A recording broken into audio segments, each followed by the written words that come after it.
वाचे म्हणता गंगा गंगा, वाचे म्हणता गंगा गंगा, सकळ दोष जाती भंगा. दृष्टी पडता ब्रह्मगिरी, तया नाही यमपुरी.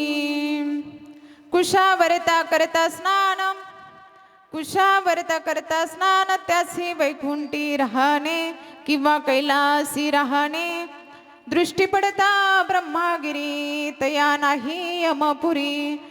नामा म्हणे प्रदक्षिणा, नामा म्हणे प्रदक्षिणा, त्याच्या पुण्या नाही गणना. दृष्टी पडता ब्रह्मगिरी, तया नाही यमपुरी. विठ्ठल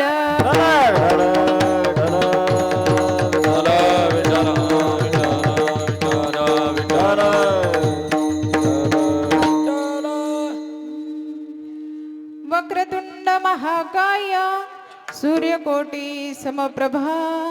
निर्विघ्नं करो मे देवो, सर्वकार्येषु सर्वदा. सर्वमंगलमांगल्ये शिवे सर्वार्थ साधिके, शरण्ये त्र्यंबके गौरी नारायणी नमोस्तुते. नमो विठ्ठला राजया पांडुरंगा, नमो रुक्मिणी मावली ज्ञानगंगा. नमो पुंडलिका, नमो चंद्रभागा. नमस्कार माझा त्या रुक्मिणी पांडुरंगा. पांडुरंगा प्रथम नमन, प्रथम नमन. पांडुरंगा प्रथम नमन, पांडुरंगा प्रथम नमन. दुसरे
प्रथम नमन. दुसरे चरण संतांची या, त्यांच्या कृपा जाणे कथेचा विस्तारू. बाबाजी सद्गुरु दास तुका, जयांची केली स्मरण, होय सकळ विद्यांचे अधिकरण. तेच वंदू श्री चरण श्री गुरूंचे ते नमस्कारुणी आता. जिथे ज्ञान विज्ञान संजीव होते, जिथे योग विद्येस सामर्थ्य ते. जिथे मानवास मिळे मोक्ष गाथा, तुझ्या पायरीसी सदा नम्र माता. नमो सद्गुरु तुकया ज्ञान दीपा, नमो सद्गुरु सच्चिदानंद रूपा.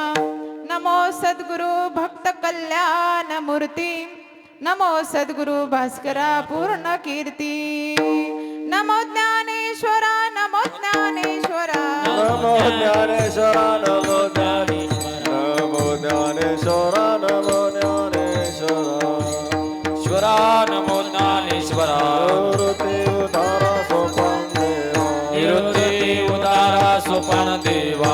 निवृत्ती उदारा सोपान देवा. हे मुक्ताबाई नमो त्रिभुवन पावन, मुक्ताबाई नमो त्रिभुवन पावन, नमो त्रिभुवन पावन, मुक्ताबाई नमो त्रिभुवन पावन. चरणी देवाची जननी देवाची, जननी देवाची. नमो ज्ञानेश्वरा, नमो ज्ञानेश्वरा. निवृत्ती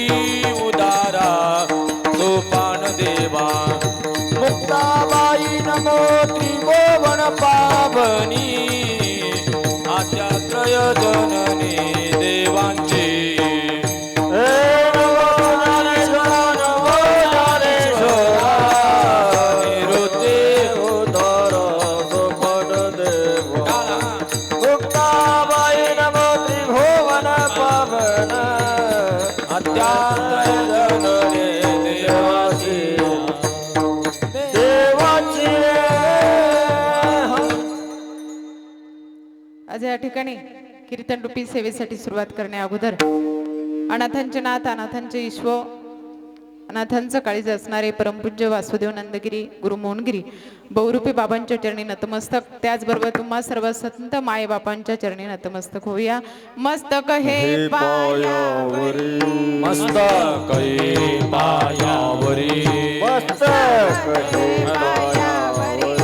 मस्तक कई पायावरी वारकरी संतांच्या वारकरी संतांच्या वारकरी संतांची वारकरी संतांची वारकरी संतांची वारकरी संतांची मस्तक हे पायावरी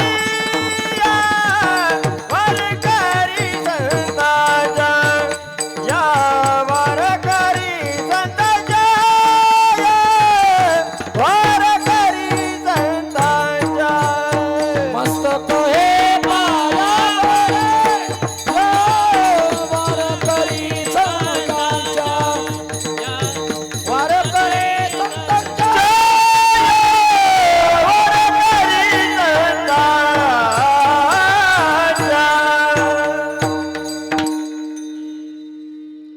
वाचे म्हणता गंगा गंगा सकळ दोष जाती भंगा दृष्टी पडता ब्रह्मगिरी तया नाही यमपुरी. प्रस्तुत प्राप्त प्रसंगी आज या कीर्तन रूपी सेवेसाठी घेतलेला अभंग भगवंताचे लढीवड असणारे भक्त भक्ती काय असते ते ज्यांच्याकडून शिकायला भेटतं ऐकायला भेटतं आणि ज्यांनी या भारतभर भक्तीचा प्रसार केला असे असणारे नामदेव महाराज आणि या नामदेव महाराजांचा अवघ्याशा 4 चरणांचा अभंग आज सेवेसाठी निवडलेला आहे. प्रस्तुत अभंगातून नामदेव महाराज सांगतात की नुसतं वाचने गंगा गंगा जरी म्हटलं तरी आपले दोष जातात. वाचे म्हणता गंगा गंगा सकळ दोष जाती भंगा. नुसतं वाचने गंगा गंगा जरी म्हटलं तर आपले दोष जातात.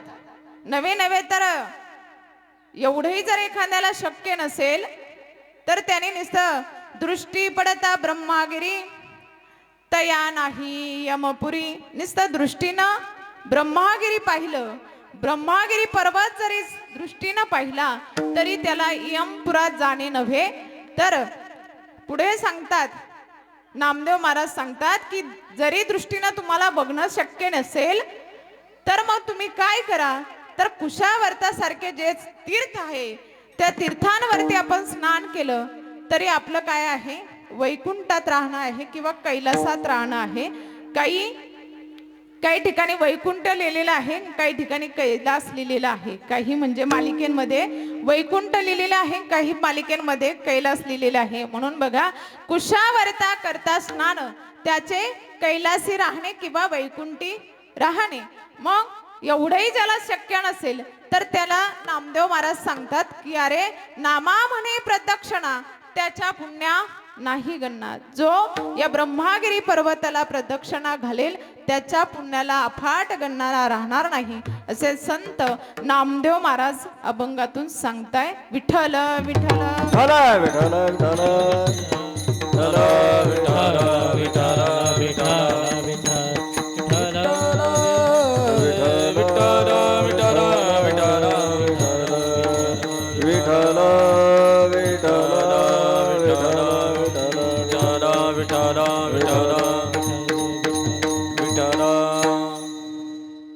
आज या ठिकाणी जे गंगा पूजनानिमित्त कीर्तन आहे खरं तर 4 धाम यात्रा जे करून आलेले आहेत ते म्हणजे श्रीमती मनीषाताई राजेंद्र परदेशी या ताई 4 धाम यात्रा करून आलेल्या आहेत. त्याचबरोबर त्यांचे वडील पण गेले होते ना.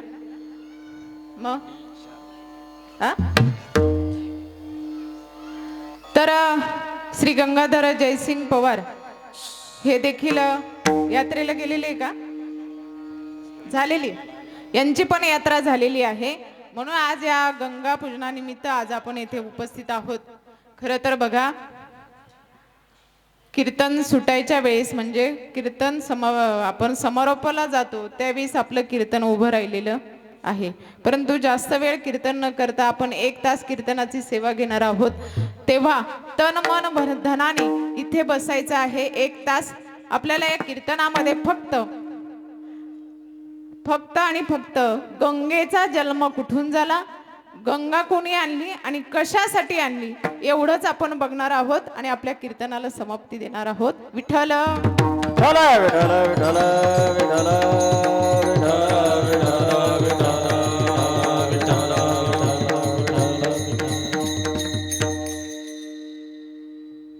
बघा, गंगा पूजन का करावं, कशासाठी करावं? 4 धाम यात्रा आपण करून आल्यानंतर गंगा पूजनाचं महत्व काय आहे, गंगा पूजन कशासाठी केलं जातं आणि ते का करावं हे संतांनी आपल्याला सांगितलेलं आहे. तर संतांनी वेगवेगळ्या अभंगामधून आपल्याला सांगितलं आहे. परंतु गंगा पूजन का करावं, तर आपल्या पूर्वजांनी केलेलं आहे म्हणून आपण ते गंगा पूजन करावं. मग हे गंगा पूजन कुणी कुणी केलं बघा, ज्यांचा अभंग आपण सेवेसाठी घेतलेला आहे त्यांनी सुद्धा हे गंगा पूजन केलं. कसं बघा, काही महाभाग म्हणतील आम्हाला तीर्थयात्रेला जायची काय गरज आहे, तीर्थयात्रा करण्याची कशाची गरज आहे, आम्हाला काही गरज नाही, आमच्याकडे शेती आहे का नाही, भरपूर जणांका भरपूर आहे, आमच्याकडे बंगला गाडी सर्व काही आहे, मग आम्हाला तीर्थयात्रेची गरज काय? अरे आपल्याकडे जरी सोन्याचं मंदिर असलं, सोन्याचं घर असलं, दार असलं तरी तीर्थयात्रेची गरज का आहे? बघा, आपल्याकडे फक्त एवढंच आहे. परंतु ज्यांच्या दारामध्ये सोन्याचं झाड होतं, काय होतं? झाड होतं. कोणाच्या? माऊलींच्या. जयाची या द्वारी सोन्याचा पिंपळ अंगी ऐसे बळ रेडा बोले.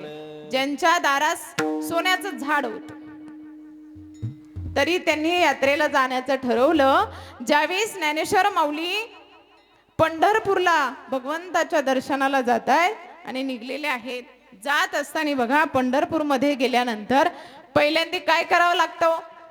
डायरेक्ट आपण मंदिरात जातो का? नाही जात. डायरेक्ट मंदिरात आपण जात नाही, तर गेल्यानंतर आपण पहिल्यांदा कुठे जातो? चंद्रभागेमध्ये. चंद्रभागेमध्ये गेल्यानंतर आपण पहिल्यांदा चंद्रभागेचं काय करतो? स्नान करतो. आणि तिथे गेल्यानंतर स्नान करतो. स्नान केल्यानंतर त्या मंदिरात जाण्याच्या अगोदर, परंतु बघा ना, चंद्रभागेमध्येच नामदेव महाराजांचं काय चालू होतं? कीर्तन चालू होतं. कीर्तन चालू होतं. बघा कसं कीर्तन चालू होतं. एकच टाळी झाली चंद्रभागे वाळवंटी, एकच टाळी झाली चंद्रभागे वाळवंटी, माझा ज्ञान राजा हा गोपाळांसी लाय वाटी. काय तिथे चंद्रभागेमध्ये कीर्तन चालू होतं. कोणाचं? नामदेव महाराजांचं. बरं, नामदेव महाराजांचं कीर्तन असं तसं आहे का? नामदेव महाराजांचं कीर्तन असं तसं नाही. नामदेव महाराजांचं कीर्तन चालू असताना साक्षात देव सुद्धा नामदेव कीर्तन करी पुढे देवनाथ पांडुरंग, नामदेव कीर्तन करी पुढे देवनाथ पांडुरंग, नामदेव कीर्तन करी पुढे देवनाथ पांडुरंग, नामदेव कीर्तन करी पुढे देवनाथ पांडुरंग, हरी म्हणे नामदेवा बोला भाग, बोला अभंग, हरी म्हणे नामदेवा बोला भाग.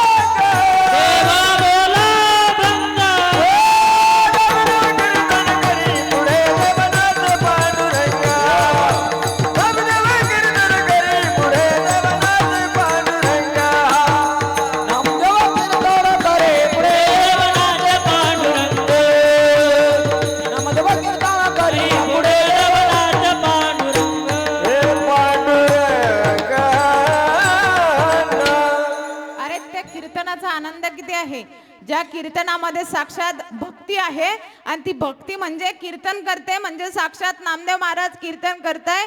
आणि ज्यांना ज्ञान म्हटलेलं आहे ते ज्ञानेश्वर माऊली गायन करण्यासाठी आहे. म्हणून तर आज आपल्या कीर्तनामध्ये सुद्धा ज्ञानेश्वर माऊली आहेत बघा. आणि ते गायन करण्यासाठी आहे साक्षात. बघा तिथे गायन करण्यासाठी सांगणाऱ्या जनाबाई सुद्धा तेवढ्याच श्रेष्ठ आहे, तेवढ्या श्रेष्ठ. आणि मग याच भक्तिरूप असणाऱ्या कीर्तनामध्ये ना भगवंत सुद्धा तिथे काय करतात, नाचतात. अशा असणारं कीर्तन एवढं रंगलेलं असताना रंगलेलं कीर्तन ज्यावेळेस समाप्ती होतं आणि माऊली जेव्हा नामदेवांकडे जातात तर नामदेव महाराज आपल्यापेक्षा वयाने लहान असणाऱ्या ज्ञानेश्वर माऊलींना सुद्धा दंडवत घालतात. आपल्यापेक्षा म्हणजे वारकरी संप्रदायाचा हा एक नेम आहे. तिथे ना लहान आणि ना मोठा, तिथे यारे यारे लहान थोर सगळे तिथे एक रूप आहे आणि सगळ्यांना एकच मानलं जातं. आणि अशा असणाऱ्या माऊलींना दंडवत घातलं नामदेव महाराजांनी आणि म्हणाले, माऊली सुद्धा म्हणाले की आता नामदेव महाराज खरं तर आपल्याला जायचं आहे तीर्थयात्रेला.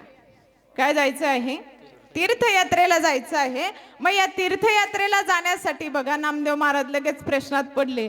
अहो तीर्थयात्रेला जायचं आहे, परंतु तीर्थयात्रेला जाण्यासाठी मी तर भगवंताला सोडून एक क्षण सुद्धा राहू शकत नाही. नामदेव महाराजांचे आणि देवाचं प्रेम एवढं होतं, भक्ती एवढी होती की नामदेव महाराज भगवंताला बघितल्याशिवाय राहत नव्हते. भगवंत सुद्धा नामदेव महाराजांना बघितल्याशिवाय राहत नव्हते. मग त्यावेळेस नामदेव महाराजांच्या मनामध्ये ज्यावेळेस असा प्रश्न आला की अरे मी भगवंताला सोडून एक क्षण सुद्धा राहू शकत नाही आणि तीर्थयात्रेला जायचं म्हणजे सोपं आहे का? त्याला 4-5 वर्ष काही 4-2 वर्ष कालावधी लागेल. आता आपल्या गाडीने यात्रा लवकर होते, गाडीने यात्रा लवकर होते. परंतु नामदेव महाराजांना विचार केला की अरे 4-5 वर्ष आपले सहज जातील, मग एवढ्या वेळ मी भगवंताला सोडून राहील का? मनामध्ये प्रश्न नामदेव महाराजांचा होता. पण चिंतन मात्र ज्ञानेश्वर माऊलींनी केलं होतं. संत असे असतात की समोरच्याच्या मनामध्ये काय असे आहे हे जाणणारे संत होतात. कारण संत भूतकाळही जाणतात, वर्तमान काळही जाणतात आणि भविष्यकाळ सुद्धा जाणतात. ते संत असतात. मग नामदेव महाराजांना ज्ञानेश्वर माऊली म्हणाले, तुमचा प्रश्न हाच आहे ना, मी भगवंताला सोडून राहू शकत नाही किंवा भगवंत मला परवानगी देतात की नाही? मग हाच प्रश्न आहे ना. दोघही नामदेव महाराज आणि ज्ञानेश्वर माऊली भगवंतापुढे जातात. ज्ञानेश्वर माऊली भगवंताला म्हणताय की नामदेव महाराजांना मला तीर्थयात्रेला न्यायचं आहे. परंतु नामदेव महाराजांचा चेहरा पडलेला आहे. पडलेल्या चेहऱ्यापासून भगवंत म्हणतात, अरे नामदेवा तुझ्यासारखा भाग्यशाली तूच आहे. कारण बघ ना, ज्यांना जे तुला तीर्थयात्रेला घेऊन जाणार आहे ते काय साधे का? जे ईश्वराचे मालक आहे, ज्यांचं ईश्वर रूप आहे असे ज्ञानेश्वर माऊली आहे. आणि त्या ज्ञानेश्वर माऊलींच्या सोबत तुला तीर्थयात्रा करायची आहे. बरोबर, तीर्थयात्रेला जाताना कोणाबरोबर जावं? कारण ज्याला त्या तीर्थयात्रेचं ज्ञान आहे किंवा ज्याला त्या तीर्थयात्रेबद्दलची माहिती आहे त्याच्याबरोबर तीर्थयात्रेला आपण जावं. मग भगवंताने सांगितलं ईश्वराची माऊली असणारे ज्ञानेश्वर माऊली आहे, ज्यांच्या जवळ सदैव ज्ञानाचा सागर असणारे ज्ञानेश्वर माऊली आहे. ज्ञानाचा सागर सखा माझा ज्ञानेश्वर. मग त्यांच्याबरोबर तुम्हाला तीर्थयात्रेला जाण्याची संधी येते, तर संधी दौडू नका. म्हणून ज्ञानेश्वर माऊली आणि नामदेव महाराज तीर्थयात्रेला निघताय. तर तीर्थयात्रेला निघताना भगवंत स्वतः बऱ्याच अंतरावरती नामदेव महाराजांना आणि ज्ञानेश्वर माऊलींना सोडवायला येत आहे, जात आहे तीर्थयात्रेला. परंतु बघा तीर्थयात्रेला जाताना सुद्धा दोन्ही काय आहे, तुम्ही काय लईच माग राहिले काय ना. आता दोन्ही काय आहे, संत. दोन्ही काय आहे, संत आहे. आणि दोन्ही संत बरोबर चालत असताना त्या गप्पा प्रपंचाच्या मारतील का? नाही, प्रपंचाच्या गप्पा मारणार नाही. दोन्ही संत बरोबर जात आहे, प्रपंचाच्या गप्पा चालू नाहीये, तर तिथं संप्रदायाच्या गप्पा आहे. गप्पा मारत मारत मारत असताना एक गाव लागलं पुढे. माऊली म्हणतात, नामदेव महाराज ज्ञान श्रेष्ठ की नाम श्रेष्ठ? नाम म्हणजे भक्ती. ज्ञान श्रेष्ठ की नाम श्रेष्ठ? ज्यावेळेस नामदेव महाराजांना हा प्रश्न विचारला, नामदेव महाराज म्हणाले मी याचं उत्तर मी देऊ शकत नाही, पण प्रत्यक्षात आपण ते बघू. बघा, तीर्थयात्रेला जात असताना सुद्धा अनेक त्यांचे दृष्टांत आहे, पण एक छोटासा दृष्टांत सांगते मी तुम्हाला की नाम श्रेष्ठ की ज्ञान श्रेष्ठ.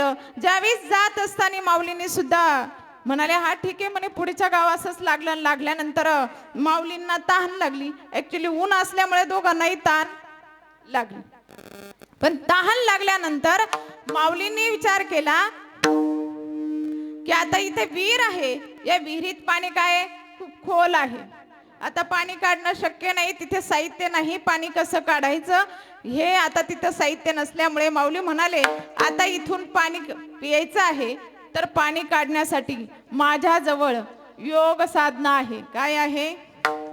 योग साधना आहे, आणि त्या योग साधनेने मी जाऊन पाणी पिऊन येतो. माऊलीने सूक्ष्म रूप धारण धरलं आणि त्या धरलेल्या सूक्ष्म रूपाने ते त्या विहिरीत गेले, पाणी पिऊन वरती आले. ऐकताय ना तुम्ही? पाणी पिऊन वरती आले. ज्ञानेश्वर नामदेव महाराजांना ते म्हणाले की आता मी पाणी पिऊन आलेलो आहे आणि तुम्ही सुद्धा जा. ऐका पुढे. नामदेव महाराज म्हणाले तुम्ही योग साधनेनं तिथपर्यंत गेले, विहिरीत गेले, पाणी पिऊन आले, मला तिथे जायची गरज, मला तिथे जायची गरज नाही, मी तिथे जाणार नाही, पाणी माझ्याकडे. काय म्हटले? पाणी माझ्याकडे येईल. नामदेव महाराजांनी भजन चालू केलं, विठ्ठल विठ्ठला विठ्ठल विठ्ठला. ओ विठ्ठल विठ्ठला विठ्ठल विठ्ठला विठ्ठल विठ्ठल विठ्ठल विठ्ठल विठ्ठल विठ्ठला विठ्ठल विठ्ठल गाडी वाजवा बाप, सर्वांनी भजन करा. विठ्ठल विठ्ठल विठ्ठल विठ्ठल विठ्ठल विठ्ठल.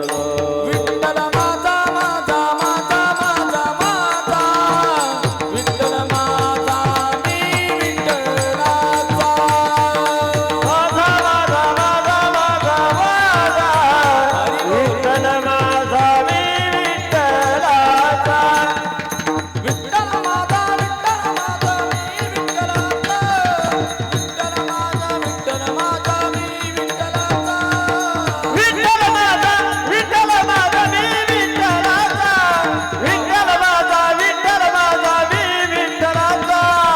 माझा माझा माझा माझा माझा, विठ्ठल माझा मी विठ्ठलाचा.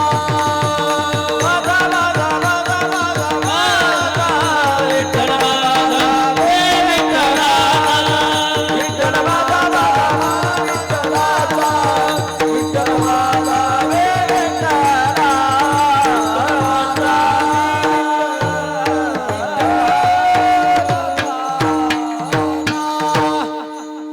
विठ्ठल माझा माझा मी विठ्ठलाचा. भक्ती अशी आहे ना, नामदेव महाराजांनी भक्ती करण्यास सुरुवात केली, नामस्मरण चालू केलं, विहिरीतलं पाणी वरती आलं. वरती येत येत नामदेव महाराज जिथे बसलेले होते ना, तिथे ते पाणी आलं. बघा, त्या गावचा दुष्काळ गेला. त्या गावात दुष्काळ पडलेला होता, त्या गावचा दुष्काळ गेला. नामाची ताकद एवढी आहे, कारण नाम हे सगळ्यात सोपं साधन आहे. नामाचं कीर्तन साधन पायी सोपे, जळतील पापे जन्मांतरींचे. हरिविने जन्म तर नरकच पाहिजे ना, कारण हरीशिवाय काहीच नाही प्राप्त आपल्याला, भगवंताशिवाय प्राप्त नाही, कारण नामाने एवढी ताकद आहे. भगवंताचं नाम घेतलं, पाणी नामदेव महाराजांजवळ आलं. मग श्रेष्ठ कोण आहे? नाम.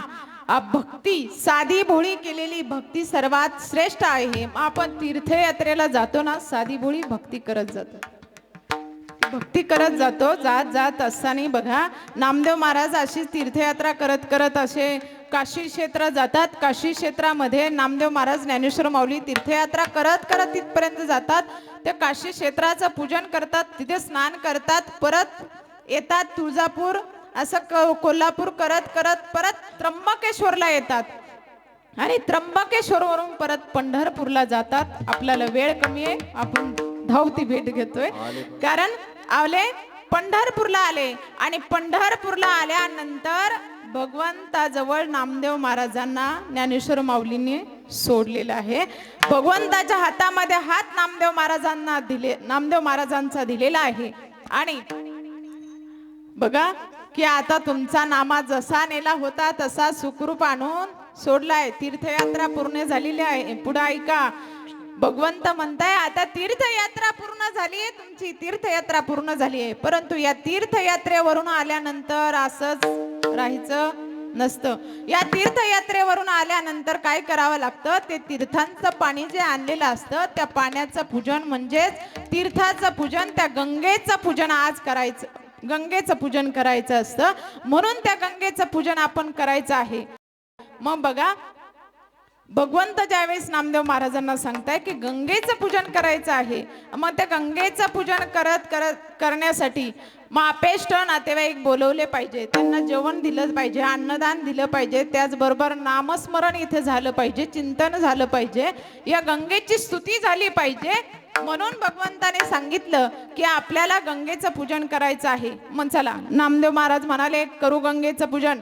आताच कधी मुहूर्त लगेच काढा, लगेच गंगेचं पूजन करूया. आणि मग नामदेव महाराज पुढे, भगवंत पाठीमागे, दोघही आमंत्रण देताय, सगळ्यांना आमंत्रण देताय. गंगेचं पूजन करायचं आहे. ज्यावेळेस गंगेचं पूजन करण्यासाठी कलश घेऊन मिरवणूक करून सगळे काही ते कलश आणले आणि पूजा विधी केली. विधी केल्यानंतर त्या गंगेची स्तुती करायची आहे. मग स्तुती करण्यासाठी ज्यावेळेस सगळ्यांचं जेवण भोजन सगळं झालंय आणि झाल्यानंतर आता ओट्यावरती 10-5 जण गप्पा मारीत बसता की नाही बाबा? जेवण झाल्यावर लगेच जाता का? नाही. 10-5 जण गप्पा मारत बसतात आणि त्या गप्पा मारणाऱ्यांपैकी एक म्हणतात, नामदेव महाराज तुम्ही इतक्या दिवस कुठं होते? आता खाऊन पिऊन सगळं झालं, खाऊन पिऊन सगळं झालं, पण आता कशाविषयी काय न काविषयी काय काहीच माहिती नाही.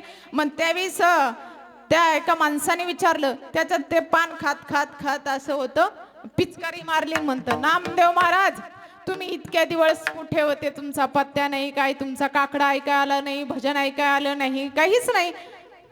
एकदम आम्हाला सुनं वाटत होतं, पण होते कुठं? मग नामदेव महाराजांनी सांगितलं, आम्ही तीर्थयात्रेला गेलो होतो. कुठे गेलो होतो? बोला बोला. हा, तीर्थयात्रेला गेलो होतो. आणि तीर्थयात्रेवरून आल्यानंतर मग आता हे कलश कशाचे मांडले तुम्ही? कलश कशाचे मांडले? नामदेव महाराज सांगतात, याच्यात गंगेचं जल आहे. जी गंगा आपण सगळ्या तीर्थांवरून आपण येतो, तिथून गंगेचं जल आणतो, त्या गंगेचं पूजन करतो आणि त्या गंगेचे जल इथं ठेवलेलं आहे. ते गंगेचे कलश मांडलेले आहे. म्हणून मग हे गंगेचा मग ते गप्प नाही बसलं समोरचं, त्याला उत्सुकता लागली. ते म्हणाले, हे गंगेचं जल, मग गंगा नेमकी कोण आहे?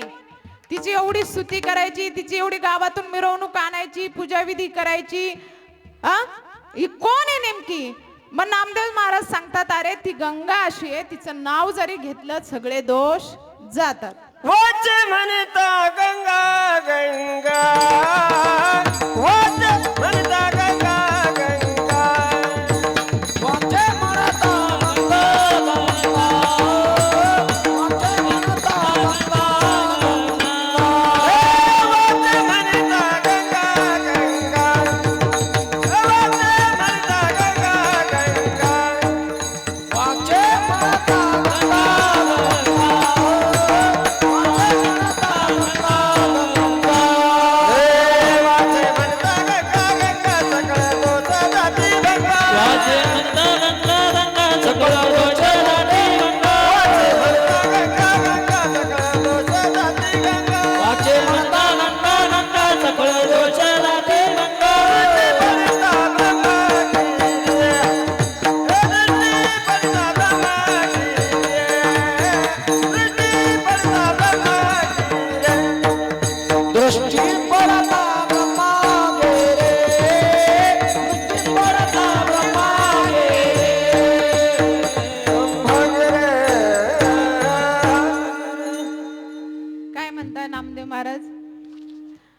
वाचे म्हणता गंगा गंगा नुसतं वाचने गंगा गंगा जरी म्हटलं तरी दोष जातात, अशी आहे ती गंगा. आहे ती गंगा म्हणजे बघा, वाचने म्हणता म्हणता गंगा गंगा वाचने म्हणायचे बरं का, वाचने म्हणायचे. पण म्हणा ते गप्प नाही बसलं ते पान खाणार, ते बडबड करत एक तंबाखू चोळत आणि ते म्हणतं दुसरं नामदेव महाराज हो गंगा जरी तिच्या नावाने जर असं आम्ही ऐकणारे वेडे नाहीये, तुम्ही तिचं सांगता एवढं कौतुक, त्या गंगेचं एवढं कौतुक सांगत, तिचं नाम घेतलं तरी दोष जातील, अशी ती गंगा. पण ती उत्पन्न कुठून झाली, काय झाली, जन्म तिचा कुठून झाला? प्रश्न विचारणारे सोपे असतात का? त्यांनी विचारलं नामदेव महाराज गंगेचा जन्म कुठून झाला, या गंगेचं महत्व काय, एवढे दोष जर तिने जातात तर त्या गंगेचं महत्व आम्हाला सांगा, तिचा जन्म आम्हाला सांगा. बघा मग नामदेव महाराज सांगताय गंगेचा जन्म कुठून झाला सांगा बरं.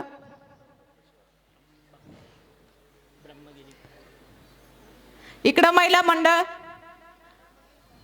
त्र्यंबकेश्वर, अजून घ्या घ्या वेळ घ्या तुम्हाला वाटलं. ऐका, गंगेचा जन्म ज्यावेळेस बळीराजा आहे, तो बळीराजा एवढा मोठा राजा होता. बळीराजा, आता बळी आपण सहज म्हणतो इडा पिडा जाऊ, बळीचं राज्य छोटं होतं का? महिला मंडळ छोटं नाही, कारण त्याच्या राज्याच्या अपेक्षा आपण आपल्या भावाला करतो. बळीराजा छोटा आहे का? नाही. बळीराजा हा, बरं बळीराजा हा कोणाचा कोण होता? आम्हाला काहीच माहिती नाही, तुम्हीच सांगा, आहे की नाही? बळीराजा हा प्रल्हादाचा नातू, बळीराजा प्रल्हादाचा नातू. आणि बघा हा बळीराजाची भक्ती एवढी होती, आता प्रल्हादाने किती भक्ती केली होती, बळीराजाची सुद्धा भक्ती एवढी मोठी होती. तो बळीराजा एवढा, बघा बळीराजाचं तप एवढं होतं, ते बळीराजाची जेव्हा तप पाहिलं इंद्राला भीती वाटायला लागली. या इंद्राला भीती वाटायला लागली आणि इंद्र घाबरला आणि तो भगवंताला म्हणाला, अहो त्या बळीराजाचं एवढं तप वाढलंय, तो काय करीन, स्वर्गावरती आक्रमण करीन. आता हा इंद्र आधीच किती घाबरटे, लय घाबरटतो. बघा गोकुळात इंद्राची पूजा करायचे, किती घाबरट इंद्राची पूजा करायचे. त्याची पूजा श्रीकृष्णाने बंद केली, त्याला किती भीती वाटली.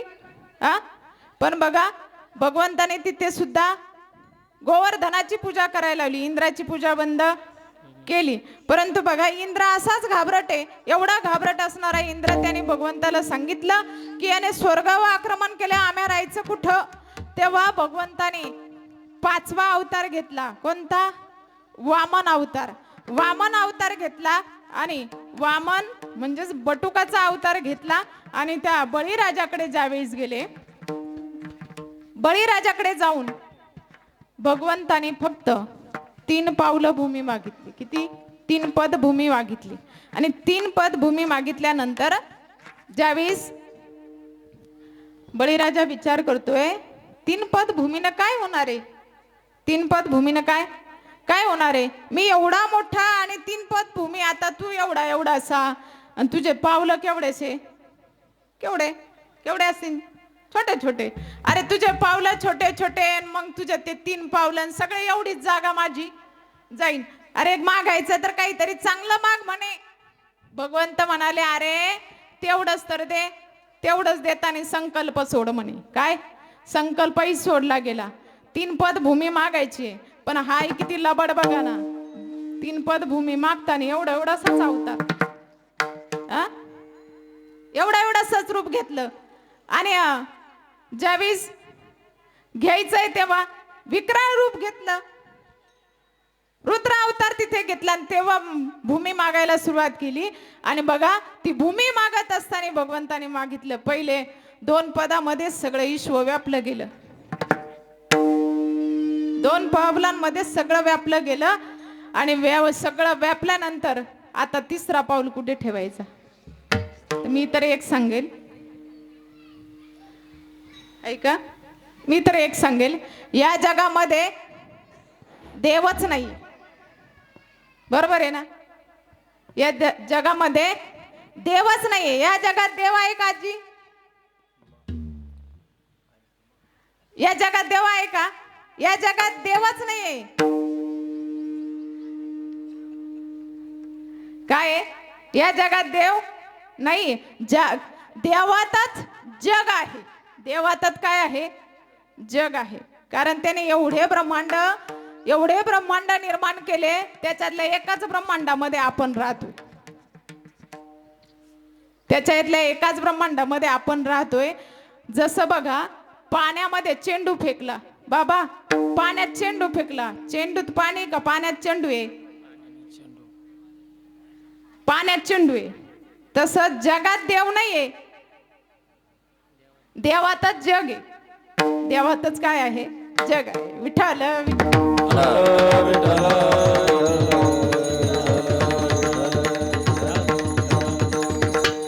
दोन पावलामध्ये सगळं विश्व व्यापलं त्यानं.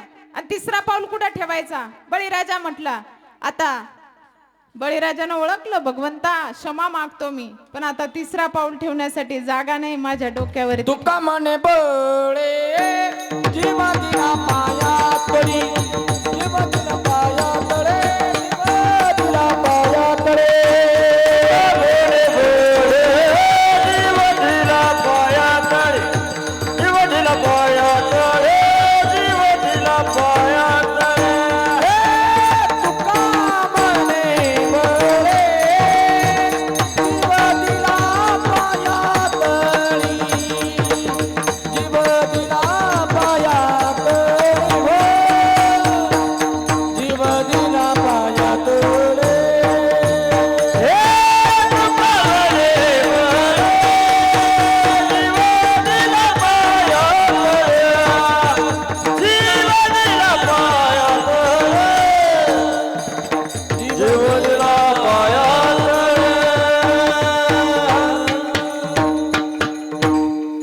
तुका म्हणे बळे जीव दिला पायातळी. बघा, भगवंताने बळीच्या डोक्यावरती पाय ठेवलेला आहे. पाय ठेवल्यानंतर बळी कुठे गेलाय? पाताळात गेलाय. परंतु बघा, पुढच्या पायाने बळीच्या डोक्यावरती पाय ठेवलेला आहे आणि मागच्या पायाच्या अंगठ्याने जमीन दाबली गेली. आणि जमीन दाबल्या दाबल्या तिथून एक धार बाहेर आली. ती धार कोणाच्या पायाजवळून आली? भगवंताच्या पायाजवळून आली. त्याला प्रमाण आहे बघा. भीमानी चंद्रभागा, भीमानी चंद्रभागा, भीमाने चंद्रभागा, भीमाने चंद्रभागा, भीमानी चंद्रभागा, तुझ्या चरणाची गंगा, भीमानी चंद्रभागा, तुझ्या चरणाची गंगा, तुझ्या चरणाची गंगा. भीमानी चंद्रभागा, भीमानी चंद्रभागा, हे भीमाने चंद्रभागा, भीमाने चंद्रभागा. भीमा आणि चंद्रभागा, तुझ्या चरणाची गंगा. भगवंताच्या चरणाजवळून जशी गंगा निघाली तशी स्वर्गात गेली. कुठे गेली? स्वर्गात गेली. मग स्वर्गात गेल्यानंतर ती अमरावतीमध्ये राहू लागली. अमरावतीमध्ये भगवंत, तिथे सगळे देव, स्वर्गातली सगळी देवता त्या गंगेत स्नान करायला जायची. मग स्वर्गामध्ये गंगेचं स्थान निर्माण झालं. गंगेचं स्थान ज्यावेळेस तिथे निर्माण झालं, परंतु इकडं मृत्यूलोकामध्ये सगर नावाचा राजा होता. कोण? सगर नावाचा राजा होता. आणि त्या सगर राजाला सार्वभौम राज्य निर्माण करायचं होतं. म्हणजे सर्वत्र त्याचं राज्य निर्माण करायचं होतं. मग ते राज्य निर्माण करण्यासाठी हा सगर राजा,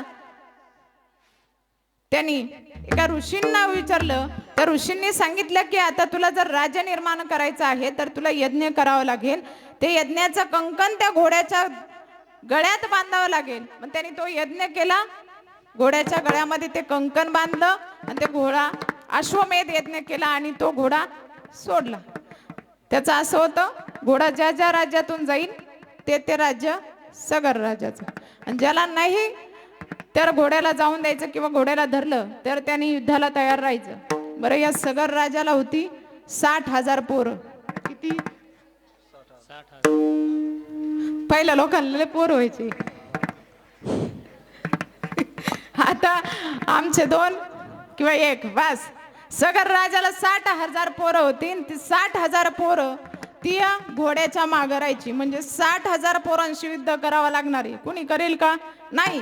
ते घोडा फिरायचा आणि असं करता करता पूर्ण विश्व व्यापलं गेलं. आणि असं करत असताना या इंद्रानं बघितलं. आता इंद्र आलाच का परत? आला.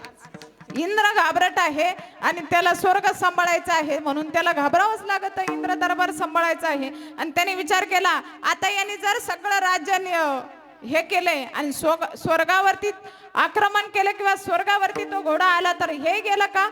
मग इंद्राने विचार केला, आता असं जमायचं नाही. इंद्राने काय केलं, रात्रीच्या वेळेस ही सगर राजाची पोरं निद्रिस्त झाली. आणि ज्यावेळेस निद्रिस्त झाले असताना सगर राजाचे पोरं झोपलेले आहे. आणि या इंद्राने तो घोडा घेतला, म्हणजे चोरला. आता गपचित घेतल्यावर काय राहतं? चोरला राहतो. चोरल्यानंतर तो घोडा घेतला, पाताळात गेला. पाताळात कपिल मुनींच्या आश्रमात नेऊन बांधला. कपिल मुनींच्या आश्रमात नेऊन बांधला. बांधल्यानंतर गपचित इंद्र निघून गेला. पण कपिल मुनी तपश्चर्या करत होते. झालं असं, हा घोड्याचा शोध घेण्यासाठी 60,000 पोरं उठली. बघताय तर कुठे दिसाना. परत गेले आपल्या वडिलांकडे, सगर राजाकडे गेले. सगर राजाला विचारलं, घोडा काही कुठे दिसत नाही. मग सगर राजा हुशार होता. सगर राजाने विचारलं की अरे, तुम्ही ब्रह्मदेवाची तपश्चर्या करा, कारण ज्याने सृष्टी निर्माण केली त्याला सृष्टीचा कोणा ना कोणा माहीत आहे, त्याला विचारा. बरं, यांनी तपश्चर्या केली, ब्रह्मदेवाची स्तुती केली. ब्रह्मदेव प्रगट झाले. त्या ब्रह्मदेवाने सांगितलं. आता ब्रह्मदेव पण हुशार, जेवढं विचारलं तेवढंच सांगणार, जेवढं नाही विचारलं ते बळजबरी उत्तर सांगणार नाही. यांनी विचारलं, आमचा घोडा कुठे? त्यांनी सांगितलं पाताळात आहे. मग कोणाकडे? त्यांनी सांगितलं कपिल मुनींकडे. 2च प्रश्न विचारले त्यांनी, 2 प्रश्नाची उत्तर दिली. कुणी नेऊन बांधलाय, कशासाठी नेऊन बांधलाय हे काही सांगितलं नाही. हे सांगितलं नाही. परंतु यांनी सगर राजाच्या पोरांनी पृथ्वी खोदायला सुरुवात केली. पृथ्वी खोदायला सुरुवात केली. खोदता खोदता त्या खड्ड्यांमधून पाणी आलं. आणि पाणी आल्याबरोबर त्याच्यातून पाणी यायला लागलं. म्हणून त्याला नाव दिलं, सगर राजाच्या पोरांनी खोदलं त्याला नाव दिलं समुद्र. काय नाव दिलं? समुद्र. मग सगर राजाची पोरं पाताळात गेली. आणि पाताळात गेल्यानंतर कपिल मुनींच्या आश्रमात गेले ना, आणि तो घोडा पाहिला. घोडा पाहिल्याबरोबर त्यांनी घोडा सोडला आणि निघाले. पण निघता क्षणी घोड्याच्या बाजूला कपिल मुनी तपश्चर्या करीत होते. हे सगर राजाची पोरं शांत बसली नाही. ते म्हणाले, पाय ना किती खोटा बाबा आहे. काय म्हणले? पाय किती खोटा बाबा आहे म्हणे. तप करतोय डोळे झाकून, घोडा चोरून आणतोय म्हणे. काय म्हणले? तप करतोय डोळे झाकून आणि घोडा चोरून आणतोय. कपिल मुनींची तपश्चर्या चालू होती. त्यांनी डोळे उघडले शनी यांनी 60,000 भस्म झाले.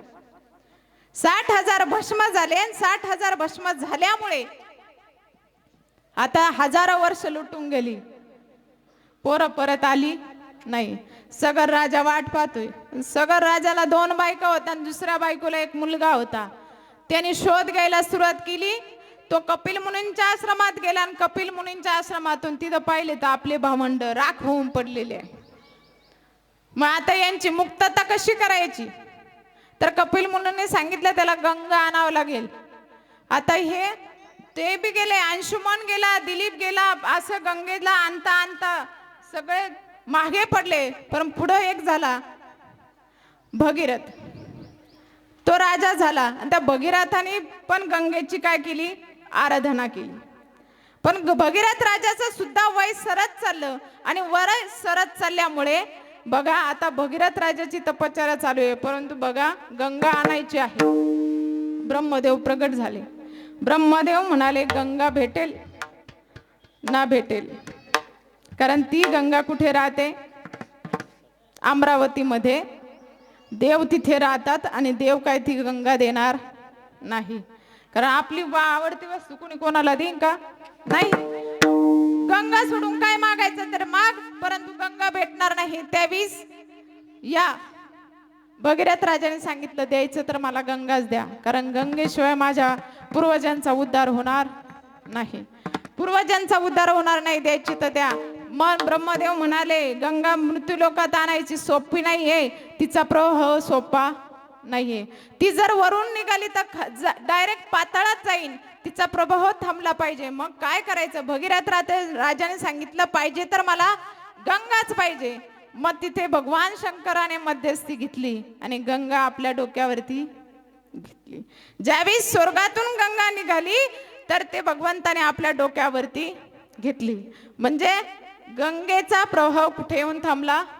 भगवंताच्या डोक्यावर. आता तिथून परत गंगा खाली आणायची आहे. भगवंताची तपश्चर्या केली, गंगेची आराधना केली आणि ती गंगा खाली आणण्यासाठी बघा या भगीरथ राजाच्या फलश्रुतीसाठी ती गंगा खाली आली. येत असताना तिला 7 प्रवाह फुटले. किती? 7 प्रवाहामध्ये गंगा बघा, गंगा वाहते कशी? पुणेकडून कुठे वाहते? पश्चिमेकडून पूर्वेकडे. पण एक प्रवाह असा निघाला पूर्वेकडून पश्चिमेकडे. कोणा मागे? भगीरथ राजा मागे. भगीरथ राजा मागे तो प्रवाह निघाला आणि प्रवाह निघाला असताना आता ती गंगा चालली प्रवाह तिचा मोठा. ती चालली चालता चालता एक महाराज तिथं साधू तिथं आपलं यज्ञाचं सामान मांडून पूजा अर्चा चालू होती. ती गंगा आली तशी सगळं वाहून नेलं. विठ्ठल विठ्ठल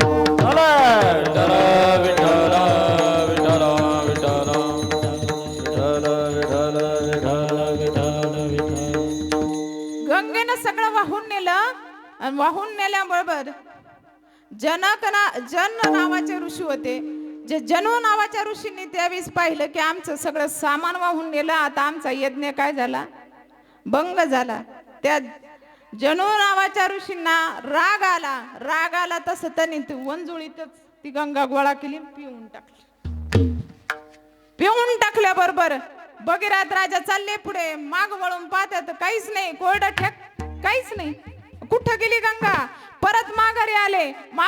तिथे त्या ऋषींना, जनू नावाच्या ऋषींना विचारलं, मागे गंगा येत होती, गंगा कुठे? ते म्हणे मी पिऊन टाकली. काय झालं? माझं यज्ञाचं सामान.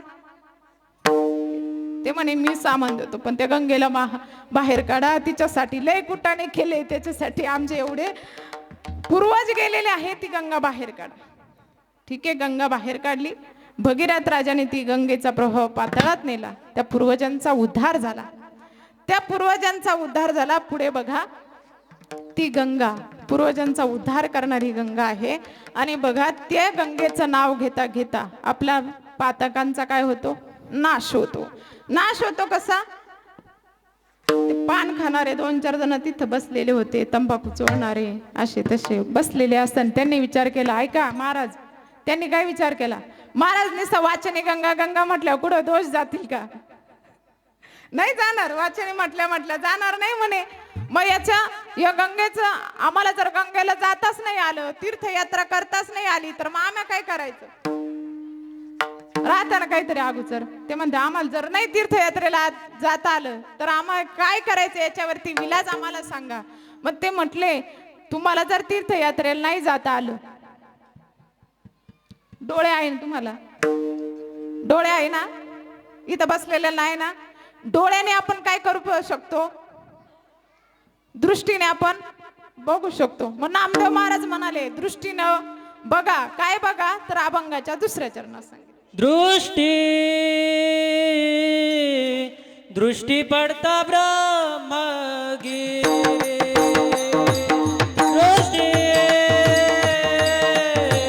दृष्टी पडता ब्रह्मगिरी.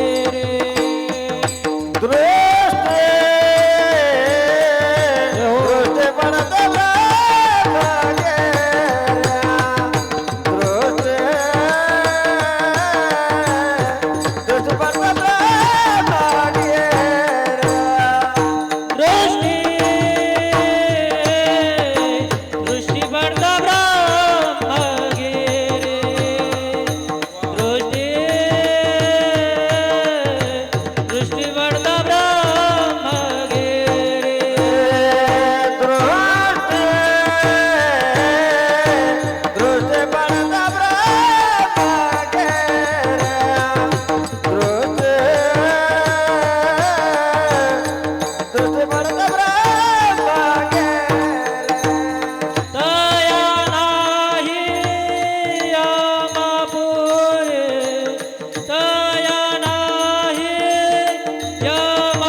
ब्रह्मागिरी बघा, दृष्टी पडता ब्रह्मागिरी तया नाही यमपुरी.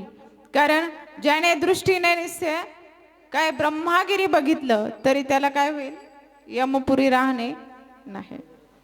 बरं बघा, दृष्टीने आपल्याला बघता आलं पाहिजे. काय बघता आलं पाहिजे?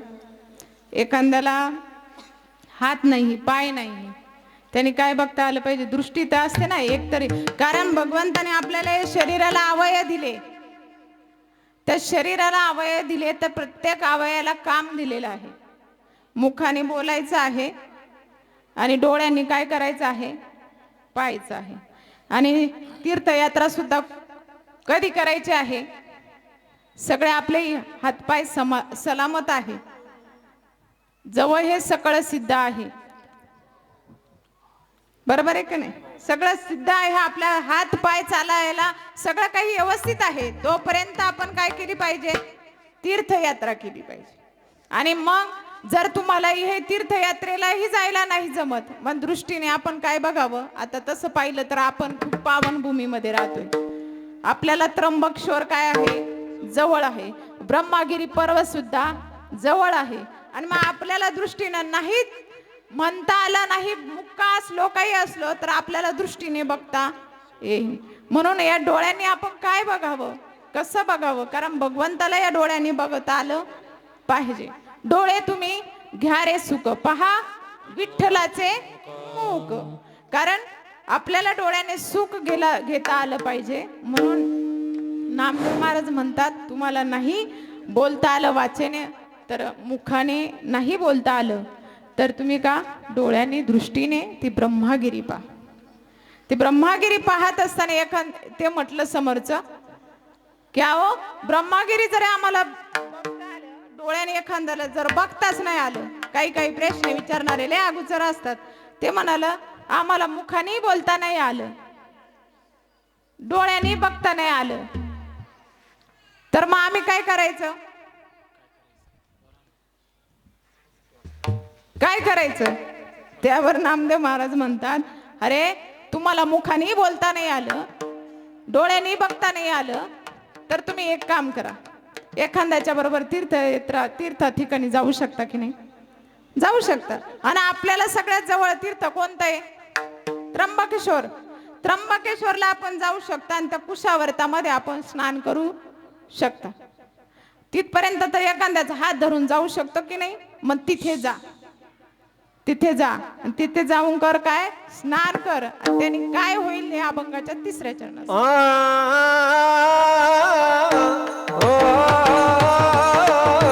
कुशावर्ता करिता स्नान,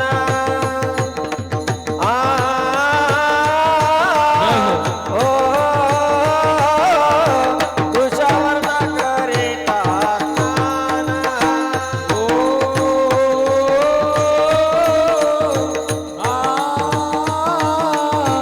कुशावर्ता करिता स्नान,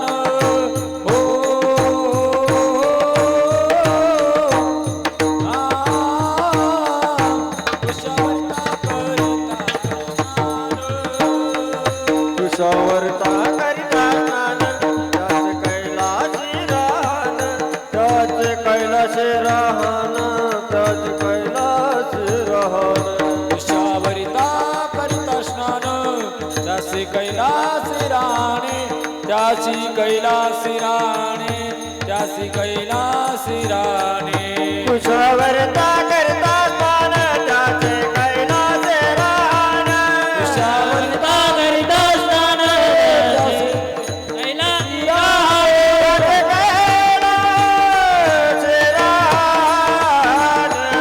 त्यासी कैलासी त्याचे कैलासी राहन,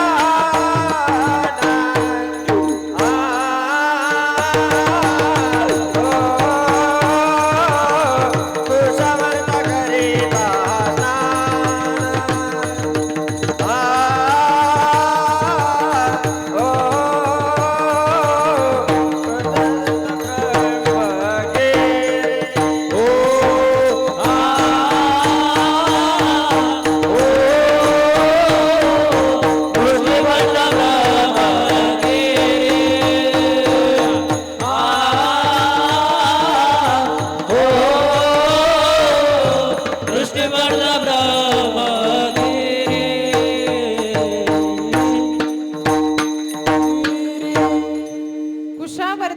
करता स्नान त्याशी कैलासी राहणे किंवा वैकुंठी राहणे. बघा, वैकुंठी राहणे किंवा कैलासी राहणे हे आपण वेगवेगळं मानतो, भगवंतांना वेगवेगळे मानतो, पण हे देव वेगवेगळे का हो? नाही, एकच आहे. कारण शिव भगवंताचं, भगवान विष्णूंचं नाम जपतात आणि भगवान विष्णू सुद्धा शिवाचं नाम जपतात, म्हणून दोन्ही एकच आहे. म्हणून बघा, परंतु कुशावर्ता करता स्नान त्याची कैलासी राहणे. काय आहे कुशावर्ता स्नान का केलं जातं? बघा, बडबड करू नका, 2 मिनिटं शांत बस. विठ्ठल विठ्ठल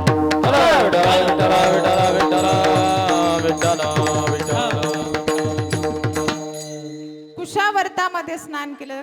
कुशावर्त तीर्थ कसं निर्माण झालं 2च मिनिटात सांगेल. कुशावर्तात निर्माण झालं कारण गौतम ऋषीने गो हत्या झाली होती. आता हे गो हत्येचं पातक फिटलं जात नाही, म्हणून तिथं गंगा आणायची होती. आणि ती गंगा कुठे उगम पावली होती? ब्रह्मगिरी पर्वताजवळ. कारण गंगा हे काय तिथे उगम पावलेली आहे, जन्माला आलेली नाही. गंगा तिथून कुशावर्तात आणायची होती. कुशावर्तामध्ये आणली गेली ती गंगा, पण केव्हा? गो हत्येचं पातक फेडण्यासाठी. आता कुश म्हणजे काय आहे? गवत. आणि या गवताच्या काडीनं गाय कुठं मरल का? नाही. परंतु ती गंगा तिथे आणायची होती, ते निमित्त लागत होतं. तर कथाभाग खूप मोठा आहे, आपल्याला वेळ नाही. परंतु गौतम ऋषीने तिथे ती गंगा आणली, म्हणून तिला म्हटलं जातं गौतमी गंगा. गौतमी गंगा म्हटलं जातं. आणि ती गंगा कुशाने मारलं, म्हणजे गौताने मारलं, म्हणून तिथे ती गंगा आली, म्हणून त्याला कुशावर्त तीर्थ म्हटलं जातं. आता तीर्थ बघा, तीर्थ हे कुठे असो, कुठल्या तीर्थ ठिकाणी गेला तर आपण तिथं काय म्हणतो? तीर्थ आहे, तीर्थ आहे. पण काय महाभाग आज त्या तीर्थात सुद्धा उतरती नाही, त्या तीर्थामध्ये पाण्यामध्ये जाती नाही. परंतु ते पाणी सुद्धा दूषित कुणी केलंय? तुम्ही आम्हीच केलंय ते पाणी दूषित. अरे ते तीर्थच म्हटलं जातं, तरी किती घाण असलं, काही केलेलं असलं. गंगा स्वच्छ आहे, निर्मळ आहे, पण त्या गंगेला दूषित आपण करण्याचं काम केलंय. परंतु ते तीर्थच का म्हटलं जातं? ते किती कसं असलं तरी त्याला तीर्थच म्हटलं जातं, तीर्थच म्हटलं जातं. आता बघा, चंद्रभागेचं आपण काय म्हणतो? तीर्थ. आळंदीला इंद्रायणीला काय म्हणतो आपण? तीर्थ. कुशावर्त तीर्थ, म्हणून तिथं पाणी म्हणतो का? त्याच्यात काय आहे? पाणीच आहे, पण त्या पाण्याला काय म्हणतो आपण? तीर्थ. घरी म्हणतो का आपण? कुणी पाहुणे आले, घ्या तीर्थ, काय म्हणतो? घ्या पाणी म्हणतो. पण ते तीर्थच आहे. म्हणून या अशा तीर्थ का म्हटलं जातं? त्या तीर्थांनी पातका धुतली जातात, म्हणून त्यांना तीर्थ म्हटलं जातं. शास्त्राने केलेली व्याख्या, ज्या पाण्याने पातका धुतली जातात त्याला तीर्थ म्हटलं जातं. म्हणून बघा, कुशावर्त सारख्या तीर्थामध्ये स्नान केलं की आपले पातक धुतले जातात. म्हणून अशा ठिकाणी गेल्यानंतर आपण भजवन, आपलं नामस्मरण, चिंतन आपण केलं पाहिजे. तीर्थयात्रेला जाताना आपण चिंतन केलं पाहिजे. आपण सुद्धा इथं आता भजन म्हणूया. सगळ्यांनी एकदा हात वरती करा. हरि जय जय हरि जय हरी जय जय हरी जय जय हरि जय जय हरि जय जय हरी जय हरी जय जय हरे हरे हरे हरे हरे हरे जय जय हरे हरे हरे हरे हरे जय जय हरे हरे हरे हरे हरे हरे जय जय हरे हरे हरे हरे हरे हरे जय जय हरि जय जय हरि जय जय हरी जय जय हरी जय जय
वाचेने आपल्याला गंगा गंगा म्हणता आलं पाहिजे, दृष्टीने आपल्याला ब्रह्मागिरी पाहता आली पाहिजे, कुशावर्तामध्ये स्नान आपल्याला करता आलं पाहिजे.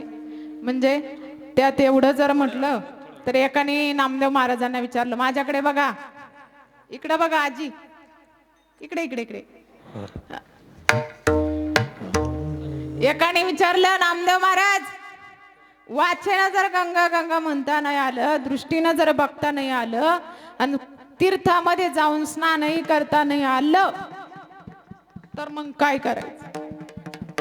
नामदेव महाराज म्हणाले, एक काम कर, तुला एवढंही करता नाही आलं तर काय कर, नामा म्हणे, हरी नामा म्हणे प्रदक्षिणा, नामा म्हणे प्रदक्षिणा, प्रदक्षिणा,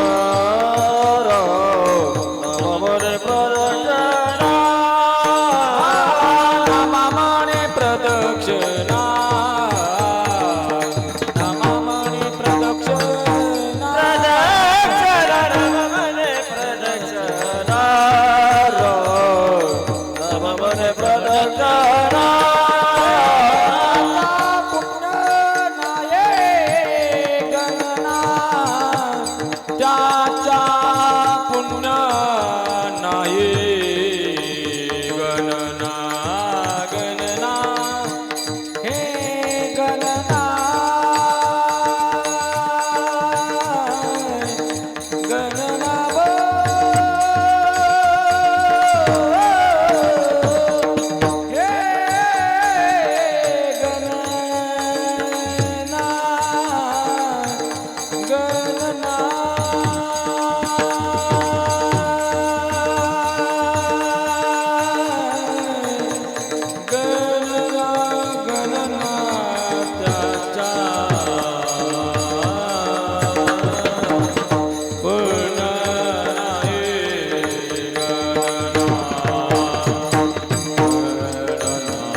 राम भजे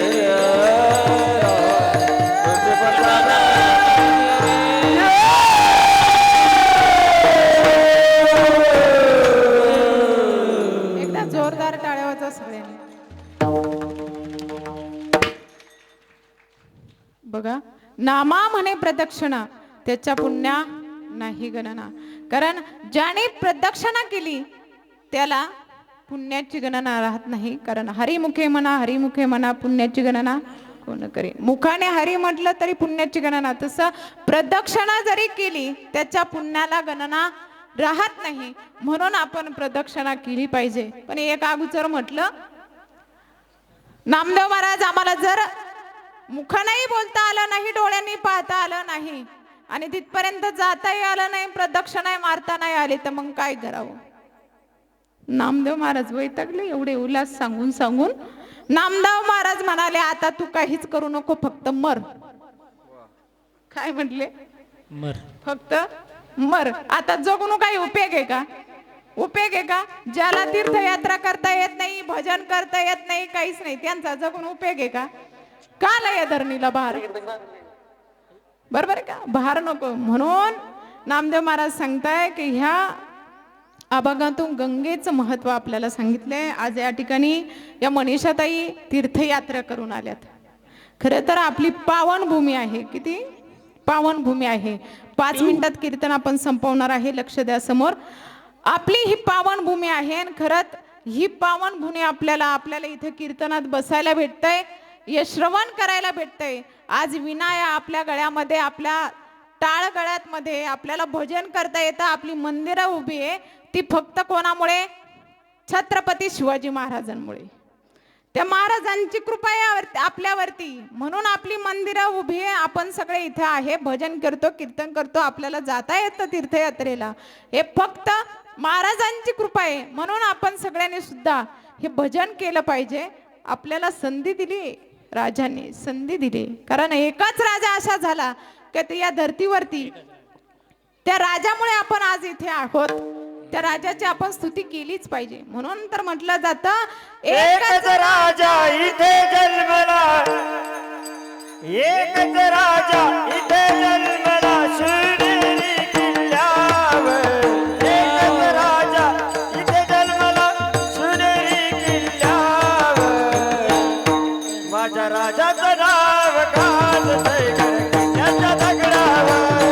माझ्या राजाचं नाव गाजतंय गडकिल्ल्याच्या दगडावर. राजाचं नाव गाजतंय किल्ल्याच्या दगडावर. माझ्या देवाचं नाव गाजतंय गडकिल्ल्याच्या दगडावर. अरे एकच राजा इथे जन्मला, शिवनेरी किल्ल्यावर. एकच राजा इथे जन्मला, शिवनेरी किल्ल्यावर. छत्रपती शिवाजी महाराज की जय. वीर संभाजी महाराज की जय. माझ्या राजाचं नाव गाजतंय गडकिल्ल्याच्या दगडावर. माझ्या शिवाचं नाव गाजतंय गडकिल्ल्याच्या दगडावर. माझ्या राजाचं नाव गाजतंय किल्ल्याच्या दगडावर. माझ्या देवाचं नाव गाजतंय गडकिल्ल्याच्या दगडावर.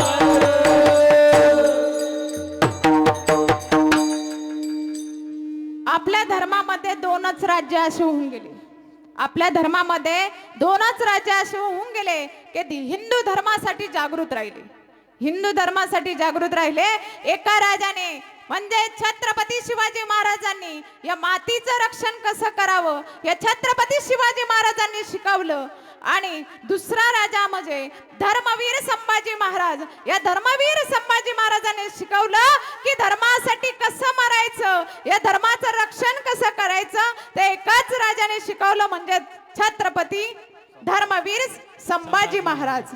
म्हणून एकदा सगळ्यांनी आवाज द्यायचा आहे, छत्रपती शिवाजी महाराज की जय. वीर संभाजी महाराज की बघा, आपल्या हिंदू धर्माचं रक्षण करणारे छत्रपती शिवाजी महाराज, संभाजी महाराज यांच्या मार्गावरती आपण चाललं पाहिजे. आज बघा समाजामध्ये असे प्रसंग येतात की आपण त्या प्रसंगांना आपल्याला तोंड द्यावं लागतं. आपल्या बऱ्याच ठिकाणी आपल्या पैसे देऊन आपल्याला धर्मांतर केलं जातं. 2च मिनिटं घेईल पण हे महत्वाचे आहे, ऐकून घ्या. कारण बऱ्याच ठिकाणी पैसे दिले की आपण धर्मांतर करतो. थोड्याशा पैशांसाठी आपला धर्म गहाण आपण ठेवतो.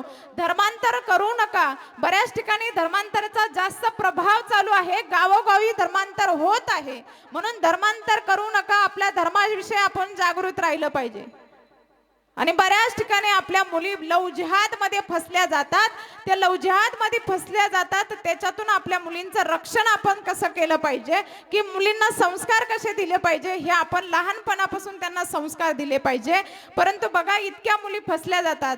आणि विशेष म्हणजे सरकारने बघा, ज्यावेळेस या प्रेमाच्या नावाखाली होणाऱ्या मुलींचा छळ किंवा धर्मांतर किंवा लव जिहाद विषयी कायदा केला होता. गेल्या वर्षी 14 फेब्रुवारीला कायदा केला होता सरकारने, शासनाने.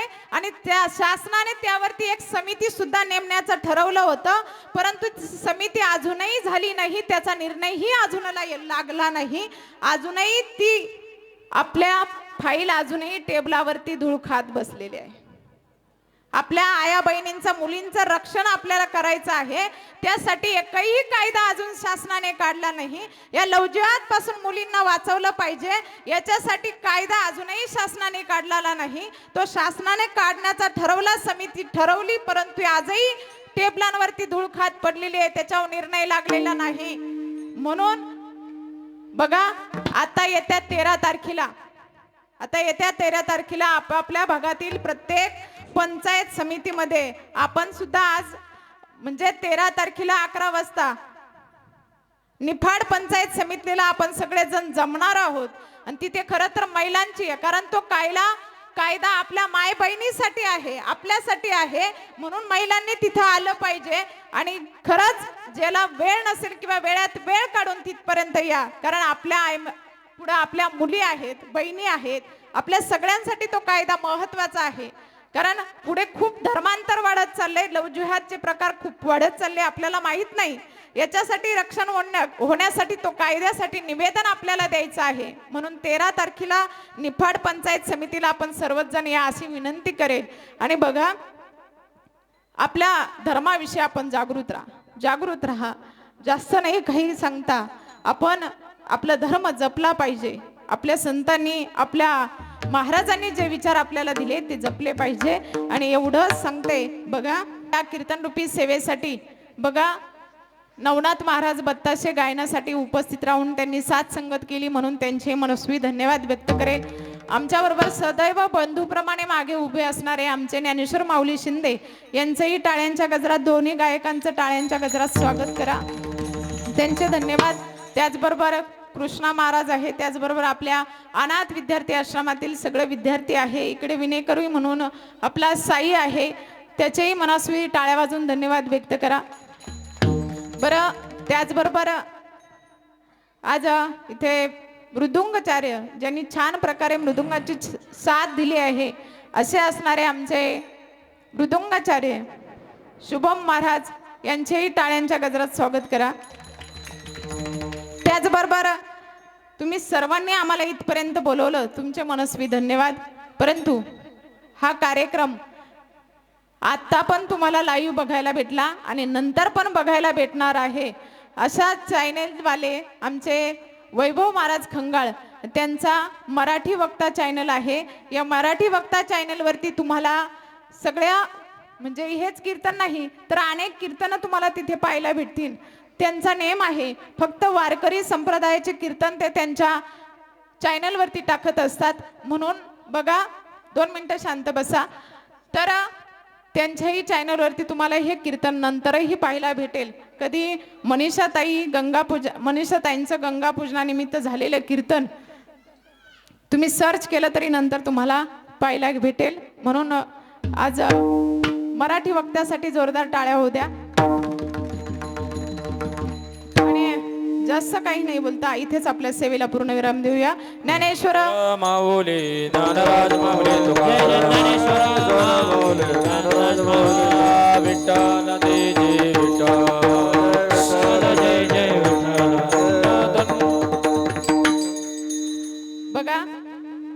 म्हणजे नेहमी माझ्याकडून सांगायचं राहून जातं, आपला आवाज कोणापर्यंत पोचला नसता. एवढा आवाज माझा काही मोठा नाही, परंतु एवढा आवाजही माझा चांगला नाही. तुमच्यापर्यंत माझा आवाज चांगल्या प्रकारे व्यवस्थित पोचवण्याचं काम जे केले आहे ते आमचे सिस्टीमवाले दादा